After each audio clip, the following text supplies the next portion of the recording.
Varicose veins కి సరైన చికిత్స కోసం సంప్రదించండి ఎవిస్ హాస్పిటల్.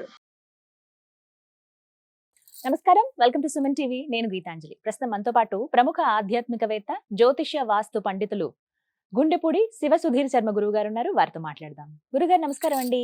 శ్రీమాత్రే నమః, శ్రీ గురుభ్యో నమః. చాలా మంది అడిగేటువంటి సందేహం ఏంటంటే, ఏంటోనండి ఎప్పుడు బాగుండే ఇంట్లో ఏవో సమస్యలు వస్తూ ఉన్నాయి. అదే ఎవరో పలానా వాళ్ళని అడిగితే నరదిష్టి ఉంది బాగా అని చెప్పారు.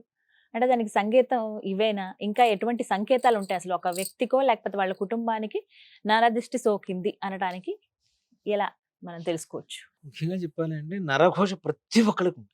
అవునా? నరుడికి ఉండేటువంటిదే నరఘోష, నరుడి ద్వారా వచ్చేటువంటిదే నరఘోష. అవునా? ఒక ముష్టివాడిని తీసుకుంటే వాడికి కూడా నరఘోషే, పక్క ముష్టివాడితో. వీడికి ఎక్కువ వచ్చినాయి, వాడికి తక్కువ వచ్చినాయి అని మనం కంపారిజన్ చేసుకుంటూ వెళ్ళిపోతే ప్రతి ఒక్కరికి ఏదో రకమైనటువంటి ఘోష అనేది మాత్రం తప్పనిసరి కలుగుతూ ఉంటుంది. కొంతమంది నర దృష్టి నరఘోష అంటుంటాం కదా. నరఘోష ఎందువల్ల కలుగుతుంది? చూసే దృష్టి వల్ల కలుగుతుంది అని చాలా మంది చెబుతాం. ఈ దృష్టికి మూలం ఎక్కడ? మనస్సు. ఎవరికైతే చెడు ఉద్దేశంతో ఎదురు వాళ్ళు బాగుపడకూడదు, ఇక్కడ ముఖ్యంగా మనకుండే లక్షణం ఏంటి? మనం బాగుపడకపోయినా పక్కవాడు మాత్రం బాగుపడకూడదు అనుకుంటారు. మన దగ్గర ఉండే లక్షణం కూడా అదే. మన ఇంట్లో కరెంట్ పోతే పక్కింట్లో తొంగి చూస్తాం ఫస్ట్. ఉందా లేదా? మన ఇంట్లో పోయినా పర్లా, పక్కింట్లో మాత్రం ఉండకూడదు. అప్పుడు మనం గందరగోళం చేస్తాం పక్కింట్లో ఉంటే. అంటే మానవ సహజం అయిపోయింది. ఎవరి కష్టం వాళ్ళది, ఎవరి అదృష్టం వాళ్ళది ఉంటుందమ్మా. ముందుగానే భగవంతుడు ఈ రాత వీడికి ఇలా ఉంది, దీని ద్వారా ఈ యోగం కలగాలి, యోగం కలగానే ముందుగానే బ్రహ్మలిఖితం రాసి పెట్టేసి ఉంచాడు. దాన్ని ఎవ్వరం తప్పించలేం. కానీ ఇక్కడ కొంతమంది పక్క వాళ్ళని చూసి జలస్, వాళ్ళు బాగుపడ్డారు, మనం బాగుపడలేకపోతున్నాం. వీడు బాగుపడలేనందుకు బాధపడ్డు, పక్కవాడు బాగుపడుతున్నాడు, అది ఒకటే వీడి బాధ ముఖ్యంగా. దీనివల్ల ఏమవుతుందంటే అదొక వ్యసనం లాగా మారిపోతుంది. వీళ్ళ మనస్సు ఎవరిని చూసినా ఓర్చుకోలేని తత్వం. చాలా మంది, నేను మా బంధువులు కూడా చూస్తూ ఉంటా, కొంచెం మంచిగా మంచి బట్టలు కట్టుకుంటే మాకు తెలిసిన ఒక ఆయన ఉన్నారు, బంధువులు. ఆయన మంచి షర్ట్ వేసుకొని ఒకసారి కనబడ్డా ఆయనకి, చాలా బాగుందిరా షర్ట్ అన్నాడు. బండి మీద వెళ్దా కింద పడ్డా షర్ట్ మొత్తం చిరిగిపోయింది. అయ్యో అన్న 10 నిమిషాలు. నేను అనుకున్నా ఏదో యాక్సిడెంటల్ గా జరిగింది, దీన్ని మనమే తీసుకోవాల్సిన అవసరం లేదనుకున్నా. అదే వ్యక్తితో దాదాపు 4-5 సార్లు నేను ఇట్లాంటి విషయాన్ని చూసాను. నేను అనుకున్నా ఇది పొరపాటు కాదు, తప్పనిసరిగా దృష్టిపాటే ఇది అని. అప్పటి నుంచి అంటే తప్పనిసరిగా ఉంటుంది. అది ఏంటి అంటేనమ్మా, ముందు మనసులో ఉండేటువంటి ఆలోచన, ఎదుటి వాళ్ళని కుచిత భావం అంటాం కదా, ఆ కుచిత భావం ఉన్నప్పుడు, ఆ స్వభావం ఉన్నప్పుడు వాళ్ళు తప్పనిసరి ఎవరిని చూసినా కూడా ఆ రకమైనటువంటి ఇదే మనకంటే ఎలా తెలుస్తుందండి? సంకేతాలు ఏమన్నా ఉంటాయా? ముఖ్యంగా చెప్పాలి అంటే మానవ శరీరం దాని తొందరగా మనకి తెలియజేస్తూ ఉంటుంది. మన శరీరం చూడండి, ఎక్కడికైనా వెళ్ళొచ్చినప్పుడు బడలిక వేరు, నరఘోష వల్ల వచ్చేటువంటి బాడీ పెయిన్స్ వేరు. అలసట వేరేలా ఉంటుంది, ఇది వేరేలా ఉంటుంది. అలసటగా ఒక గంట సేపు పడుకుంటే తగ్గిపోతుంది మనకి, అవునా? కానీ ఈ దృష్టి ద్వారా వచ్చేటువంటివి ఒక 2-3 రోజుల వరకు దాని ఇంపాక్ట్ కనపడుతూనే ఉంటుంది. విపరీతమైనటువంటి రాత్రి మొత్తం నిద్రపోయినా సరే మళ్ళీ పొద్దున్నే లేకుండా ఆవలింతలతో మొదలవుతుంది. తప్పనిసరిగా ఆవలిస్తూనే ఉంటారు అనిసేపు. అదొకటి. అలాగే వీళ్ళు ఏదైతే సంపూర్ణంగా ఒక పని చేసి ఆనందపడుతూ ఉంటారో, దీని మీద ఎవరన్నా చెడు దృష్టి కలిగింది, నరఘోష కలిగింది అంటే అది తప్పని పగిలిపోవడమో, కింద పడి విరిగిపోవటము, ఇట్లాంటివి కూడా జరుగుతుంది. ఎంత జాగ్రత్తగా పట్టుకున్నటువంటి వాళ్ళ దీంట్లో కూడా ముఖ్యంగా అంటే అంత ఘోరంగా ఉంటుంది ముఖ్యంగా చెప్పాలి అంటే. అలాగే మనం అనుకున్న పనులు ముందుకు వెళ్ళవు. చూడండి, చాలా మంది సీక్రెట్ గా చేస్తుంటారు ఏదైనా పనులు. అసలు ఈ చేతితో చేసే పని ఈ చేతికి కూడా తెలియదు. దేనికంటే వాళ్ళకి బాగా అనుభవం, చెప్పడం ద్వారా పనులు పాడైపోతున్నాయి. వీళ్ళు ఏం చేస్తారు అంటే, ఇక్కడ జనాలు ఉండేటువంటి లక్షణం ఎలా ఉంటుంది? ఇప్పుడు పలానా సుధీర్ శర్మ ₹1,00,00,000 సంపాదించట, నా దగ్గర ₹1,00,00,000 నేను ఎవరికన్నా చెప్పాను అంటే ₹1,00,00,000 సంపాదించట. ఇంకోళ్ళ దగ్గరికి సుధీర్ శర్మ ₹1,00,00,000 సంపాదించాడు. ఇంకోళ్ళ దగ్గరికి వెళ్ళేసరికి సుధీర్ శర్మ కూడా ₹1,00,00,000 సంపాదించాట. ఇంకోళ్ళ దగ్గరికి వెళ్ళేసరికి సుధీర్ గారు ₹1,00,00,000 సంపాదించాడు. అది ఇంకాస్త దూరం వెళ్ళేసరికి అసలు సుధీర్ గారు ₹1,00,00,000 ఎట్లా వచ్చినాయి అంటే ఇంత ట్రావెల్ అవుతూ ఉంటుంది. ఈ విషయం ఒకే విషయం ఎట్లా చివరికి అవుతుంది వచ్చేసరికి చూడండి. వీడికి ₹1,00,00,000 ఎట్లా వచ్చినా అసలు ఎట్లా వస్తాయి, ఉమ్, మనకెందుకు రావట్లేదు, ఉమ్, అసలు ముందు ఈ విషయాన్ని తెలుసుకుందాం. ఈ రకమైనటువంటి ఇది ఈ ₹1,00,00,000 ఇంతమంది దగ్గరికి వెళ్ళేసరికి ఈ ఉమ్. సంపాదించిన సుధీర్ శర్మ దగ్గర ₹1,00,00,000 ₹1,00,000 అయిపోతాయి. ఆ, అంటే వీళ్ళ భావన ఒక్కొక్క రకమైనటువంటి భావన ఎలా ఏదైతే ఉంటుందో ఉంటుందో చూడండి. ఆ, అదే నిజంగా ఘోషం. ఉమ్, అంటే మనస్సు అనేది ఎందుకు చెప్తాను అంటే నేను వేదం చదువుకునేటువంటి విద్యార్థులు ఉంటారు. ఉమ్, ఇప్పుడు పాఠశాలలు ఒక చోట కూర్చోబెట్టి భోజనం పెట్టడం, ఉమ్, ఎవరన్నా అన్నదాతలు భోజనం ఇవ్వడం ఇవన్నీ జరుగుతూ ఉన్నాయి. ఉమ్, పూర్వకాలంలో నేను చదువుకున్నది కూడా మాధవ కూలం అంటారు. ఆ, అంటే నాకు ఒక 4 ఇళ్ళు బ్రాహ్మణులు అప్పచెప్పేవాళ్ళు. ఉమ్, ప్రతిరోజు అమ్మ మాధవ కోళం అని ఉమ్, ఆ సమయానికి వెళ్ళి అడిగితే ఉమ్. ఆవిడ కర్రీస్ ఇవన్నీ తీసుకొచ్చి బాక్స్‌లో ఇస్తారండి. పెట్టేవాళ్ళు నాకు. ఆహా, ఆ, అవన్నీ మళ్ళీ గురుగారింటికి వచ్చి మొత్తం దేనికి దానికి పెట్టుకొని భోజనం పెట్టుకొని తినేసి ఉమ్, భోజనం చేసి చదువుకునేవాళ్ళం. ఉమ్, మా గురుగారిని అడిగాను. అంటే చదువు చెప్పేటప్పుడు ఉమ్, ఇంత పరిస్థితి దానికి ఎవరైనా ఇస్తారు కదా అంటే, ఉమ్, ఏ తల్లి చేతిలో ఏ మహత్యం ఉందో ఉమ్. వాళ్ళ అంతే కదా. అనుగ్రహం, వాళ్ళ చల్లటి దీవెన మీకు కలగాలని నేను ఈ విధానాన్ని ప్రవేశపెట్టారా అని చెప్పి. ఉమ్, అంటే అక్కడ మనస్సే కదా ప్రధానం. అంతే కదండి. ఉమ్, ముగ్గురిలో సరిగా మనస్ఫూర్తిగా పెట్టకపోయినా ఒక ఆవిడైతే వేద విద్యార్థులు చదువుకుంటున్నారు మంచిగా ఉండాలని ఒక మనస్ఫూర్తిగా పెడతారు కదా. అవును. పెడితే ఆ ఒక్క తల్లి దీవెన చాలు. ఉమ్, ఇక్కడ మంచి జరుగుతున్నప్పుడు మరి చెడుకు కూడా మనసేగా ప్రధానం అవుతోంది. ఉంటుంది. ఎదురు వాళ్ళ ఖచ్చితంగా. దృష్టికి కూడా అవును. చెడే ఉమ్, ప్రధానం అవుతుంది కదా. ఉమ్, కాబట్టి ఎవరైతే చెడు దృష్టితో చూస్తుంటారో వాళ్ళ దృష్టి పడితే మాత్రం ఉమ్. అంటే నరుడి దృష్టికి నల్లరాయి కూడా పగిలిపోతుంది. పగిలిపోతుంది. ఉమ్. మరి ఎలా అండి వీటికి ఏమైనా పరిహారాలు ఉన్నాయా? ఇప్పుడు మీరు చెప్పినట్టుగా అన్ని సూచనలు కనిపిస్తున్నాయి ఇళ్లలో. అలాంటి వాళ్ళు ఏం పరిహారం చేసుకోవాలి?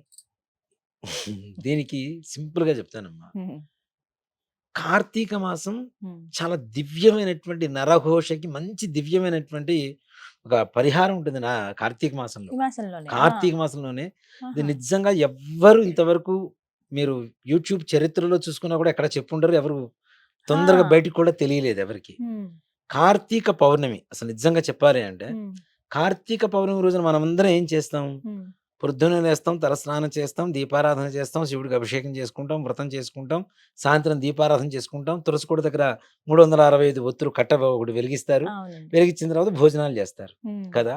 ఉమ్, కార్తీక మాసంలో కార్తీక పౌర్ణమి రోజున కృత్తికా నక్షత్రం వస్తుంది ఉమ్. ఆ తప్పనిసరిగా. రోజు. ఉమ్, కాబట్టే కృత్తికా నక్షత్రంలో పుట్టింది కార్తికేయుడు కాబట్టి ఉమ్. కార్తికేయుడి పేరుతో ఈ మాసానికి కార్తీక మాసం అనేటువంటి పేరు పేరు వచ్చింది వచ్చింది. ఆ. తప్పనిసరిగా.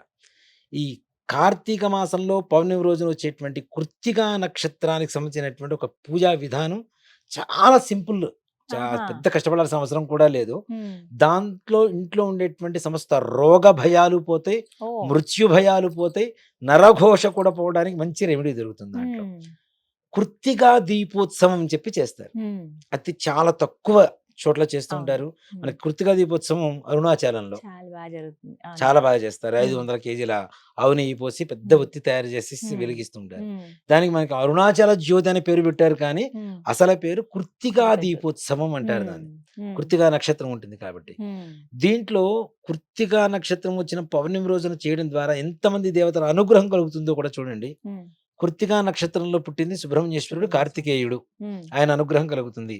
కృత్తికా నక్షత్రాధిపతి రవి కాబట్టి ఉమ్. సూర్యుడి అనుగ్రహం కలుగుతుంది. ఉమ్. అంతేకాకుండా పౌర్ణమి రోజున చేస్తున్నాం కాబట్టి చంద్రుడు. ఉమ్. చంద్రుడు సహోదరి ఎవరు? లక్ష్మీ లక్ష్మీదేవి. అమ్మవారు. లక్ష్మీదేవి ఎవరి హృదయంలో ఉంటుంది? విష్ణుమూర్తి హృదయంలో విష్ణుమూర్తి. ఉంటుంది. ఉమ్. లక్ష్మీనారాయణుల అనుగ్రహం కలిగింది. ఉమ్. మనం చెప్పబోయేటువంటి కొన్ని ద్రవ్యాలు ఏవైతే ఉన్నాయో సంపూర్ణమైనటువంటి శనీశ్వరుడికి సంబంధించినటువంటి ద్రవ్యాలు ఉన్నాయి. అలాగే జ్యోతి దీపారాధన ఇది కూడాను. ఉమ్. దీపారాధన అగ్ని అంటే కుజుడు. ఉమ్. ఇంట్లో కళ్యాణం ఉంది, ఉంది. నరఘోష పోతుంది, ఉమ్. రోగ భయాలు పోతున్నాయి, మృత్యు భయాలు పోతున్నాయి, ఉమ్. సర్వదేవత అనుగ్రహం కలుగుతుంది, ఉమ్. ఇంట్లో లక్ష్మీప్రదంగా ఉంటుంది. ఉమ్. ఈ ఇంతమంది విధంగా. దేవతల అనుగ్రహం ఒక్క పనిలో మనకు వచ్చేస్తుంది. ఉమ్. చెప్పాలంటే ఉమ్. ప్రతి ఇంటి మీద ఉమ్. ఇప్పుడు దేవాలయాలు కూడా చేయటం లేదు, చాలా తక్కువ మంది చేస్తున్నారు. ఉమ్. ప్రతి ఇంటి మీద ఎవరైతే ఉమ్. అమావాస్య రేపనగా ఇవాళ ఒక నల్లటి వస్త్రం ఒకటి తెచ్చుకోండి, కాటన్ ప్యూర్ ఉమ్. కాటన్ ఒకటి తెచ్చేసుకోండి, నల్లటి వస్త్రాన్ని. ఉమ్. దాంట్లో ఒక 4-5 గుప్పిళ్ళు నువ్వులు పోయండి. ఆ. నువ్వులు పోసి ఇలా అనగానే మనకి ఒత్తిలాగా వస్తుంది పైన. ఉమ్. చుట్టూ దారంతో గట్టిగా కట్టేసి ఉమ్. ఈ మూటను తీసుకుని వెళ్ళి ఒక ఉమ్. నువ్వుల నూనెలో తడిపేయి. తడపాలి. అట్లా అని పెట్టేసి ఉంచితే మరుసటి రోజు బాగా పీల్చేసుకుంటుంది నూనె మొత్తం. అవును. 1 కేజీ నూనె పోసామంటే. ఉమ్, ఇనుముతో తయారు చేసిన మూకుళ్ళు ఉంటాయమ్మా ఉమ్. మనకి. ఇనుప కదా! ముక్కలు, అవునండి. ఇనుప మూకుళ్ళు ఉంటాయి. పౌర్ణమి రోజున సాయంకాల సమయంలో ఉమ్, చంద్రోదయం అయిన తర్వాత ఉమ్, చక్కగా ఇంటి మీద ఆవు పేడతో కొద్దిగా అలికి ఉమ్, దాని మీద పసుపు కుంకాలతో ముగ్గు పెట్టి ఉమ్, చంద్రుడు బొమ్మ వేసి ఉమ్, బియ్య పిండితో ఉమ్, ఈ మన ఇనుప మూకుడు దాని మీద పెట్టి ఉమ్, ఆ మూకుడు మీద ఈ ఒత్తి మొత్తం పెట్టేసిన తర్వాత ఉమ్, కర్పూరం పెట్టి వెలిగించి ఉమ్, అవకాశం ఉన్నంత వరకు ఏ దేవతా స్వరూపం మీద ఆ దేవతా స్వరూపంలో మీరు పూజ చేసుకోవచ్చు. ఉమ్, సుబ్రహ్మణ్యేశ్వరుడు చేయొచ్చు, కార్తీక మాసం కాబట్టి శివుడికి చేయొచ్చు, ఉమ్, విష్ణుమూర్తికి చేయొచ్చు, లక్ష్మీదేవికి చేయొచ్చు, చంద్రుడికి చేయొచ్చు. ఉమ్. అందరికి ఏ దేవత ఆరాధన చేయాలనుకుంటే ఆ దేవత అష్టోత్తరంతో పూజ చేసుకోవచ్చండి. చేసుకొని ఉమ్, చుట్టూ కూర్చొని ఆ దీపం చుట్టూ కూర్చొని కాంతి బాగా వస్తుంది కదా, అవును. దీపం చుట్టూ కూర్చొని భోజనం చేస్తే ఉమ్, తప్పనిసరిగా ఆరోగ్యం మొట్టమొదటిగా అక్కడ లభిస్తుంది. ఉమ్. తప్పనిసరిగా అంటే పౌర్ణమి ఒకవేళ చేయలేని వాళ్ళు ఈ విధంగా చేసుకోవచ్చు. చేసుకోవచ్చు. ప్రతి చక్కగా అమావాస్య అండి, ఏ అమావాస్యకైనా మంచిదా, లేకపోతే కేవలం పౌర్ణమి, కార్తీక పౌర్ణమి మాత్రం. కార్తీక కార్తీక పౌర్ణమి ఇది సంవత్సరం మొత్తం మనం వాడుకోవచ్చు. ఇప్పుడు ఇది మనం పౌర్ణమికి చెప్పబోయే చేయాలంట. పౌర్ణమి రోజు చేసింది ప్రతి రోజు మనం వాడుకుంటూ ఉండవచ్చు. ఈ బొట్టు ఒక మాట చెప్పండి, తిలక ధారణ కోసం తయారు చేస్తున్నటువంటి ఒక విధానం ఇది. దీపం వెలిగిచ్చేసాం, పూజ చేసుకున్నాం, చక్కగా కూర్చొని భోజనం చేసాం మనం. కార్తీక పౌర్ణమి చంద్రుడు వెన్నెలలో చంద్రుడి కిరణాలతో చక్కగా మధ్యలో కూర్చొని భోజనం చేయడం ఆనందంగా ఉంటుంది అందరం కలిసి. అలాగే ఈ మొత్తం దీపం మరుసటి రోజు మొత్తం కాలిపోయిన తర్వాత నల్లగా తయారవుతుంది. ఇంతమంది దేవతల శక్తి దాంట్లో ప్రసరించిన తర్వాత మనం దాన్ని తీసుకొని వచ్చి మెత్తగా నూరేసి కొద్దిగా ఆవునేయి కలుపుకొని రోజు బొట్టు పెట్టుకుంటే ఎలాంటి ఘోషలైనా పోతాయి. అక్కడ ఉన్న నువ్వులు, ఇనుము, నల్ల వస్త్రం, సుబ్రహ్మణ్యేశ్వరుడు, శివుడు, విష్ణుమూర్తి, చంద్రుడు, లక్ష్మీదేవి, కుజుడు, ఇంతమంది దేవతల అనుగ్రహం ఉంది కదా. కాబట్టి నరఘోషలు ప్రతి ఒక్కటి నివారణ కలగడానికి దివ్యమైనటువంటి ఔషధం ఇది. మనం నువ్వులు ఎక్కువ పోసాం, ఎక్కువ రోజులు వస్తూనే ఉంటుంది. భస్మం ఎంత వాడతాం మనం, కొద్దిగా ఆవు నెయ్యి కలిపితే జస్ట్ టచ్ చేస్తే చాలు మనకు నల్లగా వస్తుంది. ఆ నల్లటి బొట్టు పెట్టుకుని వెళ్ళండి, సమస్త నరఘోషలు కూడా నివారణ జరుగుతుంది. ఇది కార్తీక పౌర్ణమి రోజున చేస్తే దివ్యమైనటువంటి ఇది. దాంట్లో కూడా సైంటిఫిక్ రీజన్ ఉంటుంది మనకి. మాట చెప్పాలంటే మనకి కార్తీక మాసం చల్లదనం, కార్తీక పౌర్ణమి అంటే చంద్రుడు ఉంటాడు, ఇంకా చల్లగా ఉంటుంది. నువ్వుల నూనె, ఇనుప పాత్ర, వీటి వల్ల వేడి ఎక్కువగా వస్తుంది. మన శరీరంలోకి అతి చల్లదనం వల్ల శరీరం చల్లబడిపోతూ ఉంటే ఎంత ఉష్ణాన్ని కావాలో ఆ దీపం ద్వారా మన శరీరంలోకి చేరుతూ ఉంటుంది. సంపూర్ణంగా ఆరోగ్యం ఈ విధంగా చేయొచ్చు. ఇట్లా చేస్తే నరఘోష నివారణ కలదు. ఇది మనం కార్తీక మాసంలో అంటే ఇప్పుడు మాత్రమే చేయాలి కదా, ఇప్పుడు కార్తీక పౌర్ణమి కూడా వెళ్ళిపోతుంది కదా అనుకుంటారు. ఇలా కాకుండా మనం ప్రతి నెల ఒకసారి అమావాస్య రోజున ఇంట్లో ఎంతమంది ఉంటారో అన్ని పీచు తీయని కొబ్బరికాయలు తెచ్చుకో. తీయని పీచు మొత్తం సంపూర్ణంగా ఉంటుంది కదా, ఎండిపోయింది, అది తెచ్చుకోండి. ఎవరైతే ఎవరికి వారు స్వయంగా చేసుకునేటువంటి ఒక చిన్న పరిహారం అమ్మ. పెద్ద ఖర్చు కూడా కాదు. కొబ్బరికాయ 30 రూపాయలు అవుతుంది మనిషికి. నలుగురు ఉంటే 4 3 120 రూపాయలు అవుతుంది మహా అయితే కదా. పీచు తీయని కొబ్బరికాయ తెచ్చుకొని ఎవరికి వారే స్నానం చేసే ముందు చక్కగా 3 సార్లు క్లాక్ వైజ్, 3 సార్లు యాంటీ క్లాక్ వైజ్ తిప్పుకొని దాన్ని కిందకి 3 సార్లు ఇలా తుడిచి వేసేసి, పైనుంచి కిందకి తుడిచి వేసి, ఇవి మొత్తం కూడాను నీళ్లల్లో ఎవరి చేతన పడివేయటం కానీ, లేదా మనమే వెళ్ళి వేయాల్సి ఉంటే వేసి మళ్ళీ వచ్చి స్నానం చేయడం కానీ చేస్తే, మీరు కొబ్బరికాయలు నీళ్ళలో వేస్తే ఏమవుతాయి, మునిగిపోతాయి కదా. ఇవి వేసి చూడండి, తప్పనిసరిగా తేలుతూనే ఉంటాయి. మన శరీరంలో మన దీంట్లో ఉండేటువంటి ఘోష మొత్తం కూడాను సంపూర్ణంగా దాంట్లోకి వచ్చేస్తాయి. తప్పనిసరిగా నీళ్ళలో వేస్తే పైకి తేలుతూనే ఉంటాయి, మునగబావి. అది మీరు ఎవరైనా కావాలంటే చూడొచ్చు. దానికి మనం ప్రత్యక్షంగా ఎవరైనా చేసుకోదగినటువంటి పరిహారం కాబట్టి దీంట్లో మనం ఏదో అబద్ధం చెప్తున్నా, మనం అభూత కల్పనను చెప్పాల్సిన అవసరం లేదు. అందరూ ప్రత్యక్షంగా చూడవచ్చు దీన్ని. ఇలా చేయడం ద్వారా మనలో ఉండేటువంటి ప్రతి ఒక్కటి కూడా, అంటే కొబ్బరికాయకు ఉండేటువంటి లక్షణం కూడా అదే కదమ్మా, శక్తి. ఇప్పుడు ఒక దేవత కలశం పెడతాం, ఏ కలశం పెట్టినా కొబ్బరికాయ పెడతాం. అంటే ఏ దేవతా స్వరూపమైనా ఉంటుంది, దేనైనా స్వీకరించేటువంటి తత్వం ఉంటుంది. అప్పుడు మన శరీరంలో ఉండేటువంటి ఘోషను కూడా తప్పనిసరిగా తిప్పివేసేటువంటి అవకాశం కనబడుతుంది. అలాగే ఇంటికి నరఘోష కలదు. ఇది మనిషికి అనుకుందాం, ఇంటికి ఎక్కువగా కలుగుతుండదు. ముఖ్యంగా ప్రతి అమావాస్య రోజున ఉమ్, తప్పనిసరిగా మంచి గుమ్మడికాయ అంటాం కదా మనం. అవును. మంచి గుమ్మడికాయ ఇది అందరూ తెలిసిందే కదా అని చాలా ఉమ్, మంది అనుకుంటారు. ఉమ్, ఈ మంచి గుమ్మడికాయలో చాలా మంది డైరెక్ట్ కొట్టేస్తూ ఉంటారు. ఉమ్, అలా కాకుండా పైన కొంతవరకు ఇలా వరిచి ఉమ్, చాకుతో కోసేసుకొని తొడని దగ్గర. ఆ, ఉమ్, తీసి దాంట్లో పసుపు, కుంకుమ, ఉమ్, సున్నం ఉంటుంది. నీరు సున్నం అంటాం మనం. ఉమ్, సున్నం మనం తమలపాకులో వేసుకుంటాం కదా. ఉమ్, ఆ నీటి సున్నాన్ని వేసి ఉమ్, దాంట్లో కొద్దిగా ఈ లవంగాలు ఉంటాయి కదా, ఆ, పొడి చేసి దాంట్లో వేసి ఉమ్, దాని మీద కర్పూరం పెట్టి వెలిగిచ్చేసి తిప్పి చేయండి. ఉమ్. తప్పనిసరిగా సమస్త నరఘోషలు పోతాయి. ఓ, నెలకు ఒకసారి ఇలా చేస్తే మంచిదండి. ఒక్కసారి చాలు. ఉమ్, తప్పనిసరి ఇప్పుడు కొంతమంది గుమ్మడికాయ కడుతూ ఉంటాం కదా, ఇంటి ఉమ్, ముందు ఉమ్, కడుతుంటాం కదా, ఉమ్. ప్రతి నెల మార్చాల్సిన పరిస్థితి వస్తుంది, నీళ్లు గారిపోతూ కొంతమందికి ఉంటుంది. అవును. ఇలా ఒక 3 నెలలు చేసి చూడండి, మళ్ళీ గుమ్మడికాయ ప్రశాంతంగా ఉంటుంది. ఒక 4-5 నెలల తర్వాత మళ్ళీ మార్చుకునే పరిస్థితి వస్తుంది ఆహా. గ్యారంటీగా దీనివల్ల. ఇది ఏ రోజున చేస్తే మంచిదండి అమావాస్య నెలలో? అమావాస్య. రాత్రి సమయంలో ఉమ్, 9 దాటిన తర్వాత ఉమ్, అలా అని చెప్పేసి ఇంటికి తీసేసిన ఈ గుమ్మడికాయ ఏదైతే ఉందో ఉమ్, తీసుకెళ్లి రోడ్ల మీద పడేయకండి. ఉమ్, కొట్టేసి ఇంటికి ఇరుపక్కలా పెట్టేసి ఉమ్. దాని మీద కొద్దిగా పసుపు కుంకం చల్లేసి కాళ్ళు కడుక్కొని లోపలికి వెళ్ళండి. అంతే. రోడ్ల మీద వేయడం ద్వారా మనలాగా మనకంటే ఎక్కువ బాధపడే జనాలు ఎక్కువ మంది ఉంటారు. ఉంటారు కదండి. అవును. నిజంగా అవి చూస్తుంటేనే కొంతమంది భీతి కలుగుతుంటుంది. ఉమ్, అది అవును. ఏముందా లేదా అనేది తీసి పక్కన పెడితే మనం ఉమ్, మన హిందూ ధర్మం అంటే మన హిందువులకు ఉండేటువంటి ఒక సైకలాజికల్ ఫీలింగ్ ఏంటంటే, ఉమ్. ఒక నిమ్మకాయ కోసి పసుపు కుంకం పెట్టండి, దాన్ని ఏం పూజ వద్దు ఏమొద్దు పెట్టేసేయండి, అమ్మో ఏదో ఏదో జరిగింది అనుకుంటారు. జరిగిందని అనుకుంటాం. అవును. ఏదో చేసేసారు నా మీద, అయిపోయింది నాకంతా మొత్తం నా మీదనే నెగిటివ్ చేసేసారు అనుకుంటారు. అలాంటి భయంకరమైనటువంటి స్థితిలో ఉమ్. పోయి అమావాస్య రోజున గుమ్మడికాయ రోడ్డు మీద కనబడితే ఎంత ఇంకెంత భయంకరమైనటువంటి స్థితి భయపడతారు. అవును. కనబడుతుంటుంది. ఉమ్, అందులో పసుపు కుంకం వేసాం, దాంట్లో ఈ ఉమ్. లవంగాల పొడి వేసాం, సున్న వేసాం, ఎర్రగా ఉంటుంది, మారుతుంది. అవును. రక్త సమానంగా కనబడుతూ ఉంటుంది మనకి. ఉమ్, అది ఇంకా భీతి కలుగు చేస్తుంది. ఉమ్. అందులో మనకి ఇంటికి తీసేసినటువంటి ఆ ఘోష కూడా దాంట్లో ఉంటుంది కాబట్టి అలాంటివి మాత్రం పొరపాటున ఇతరులకు ఇబ్బంది కలిగేలా మాత్రం చేయవద్దు. ఉమ్. కొట్టేసి ఆ గుమ్మడికాయని పక్కన అక్కడే పెట్టేసి. ఇంటికి ఇరుపక్కల పెట్టేసి తర్వాత అండి, తర్వాత రోజు ఆ మరుసటి తీసేయాలా? రోజు తీసేసేయచ్చు. ఉమ్, తీసేస్తే ఒక 4-5 నెలలు ఇట్లా చేశారనుకోండి, 3 నెలలు ఉమ్. ఇక గుమ్మడికాయలు పాడైపోవటాలు, ఇవేమీ ఉండవండి. ఘోషలు వెళ్ళిపోతుంటుంది. ఉమ్. ఎప్పటికప్పుడు కొంతమంది వ్యాపార స్థలాల్లో కూడా ఇలా చేస్తుంటారు. అక్కడ కూడా చక్కగా చేయొచ్చండి. వ్యాపార స్థలంలో కూడా చక్కగా చేసుకోవచ్చు. ఉమ్, ఇప్పుడు చాలా మంది చేస్తారమ్మా. ఉమ్, ఉమ్, కొంతమంది అవును. కొంది చేయటం లేదు కానీ ఇప్పుడు ఉమ్, చూడండి, మార్వాడి షాప్స్ చూడండి, వాళ్ళు క్లోజ్ చేసేటప్పుడు ఉమ్, ప్రతిరోజు కర్పూరం వెలిగిస్తాడు షాప్. ఉమ్, అవును. ప్రతిరోజు కర్పూరం వెలిగించే బయటకు వస్తాడు ఉమ్, తప్పనిసరిగా. ఏంటంటే తప్పనిసరిగా వాళ్ళ ఆ విధానాన్ని పాటిస్తున్నారు కాబట్టి పాటిస్తారు. వాళ్ళు మంచిగా ఉంటున్నారు. వాళ్ళ ఉమ్, కష్టంతో పాటు పద్ధతిని నమ్ముతున్నారు, మన ధర్మాన్ని నమ్ముతున్నారు కాబట్టి వాళ్ళకి లక్ష్మీ యోగం ఉంటుంది. ఈ నరఘోషలు కూడా తొలగిపోతూ ఉంటాయి. అలాగే మనం ఏంటంటే ఉమ్, మనం కొంత డబ్బు రాగానే మనం ఆడంబరం చూపిస్తాం, వాళ్ళు చూపించరు.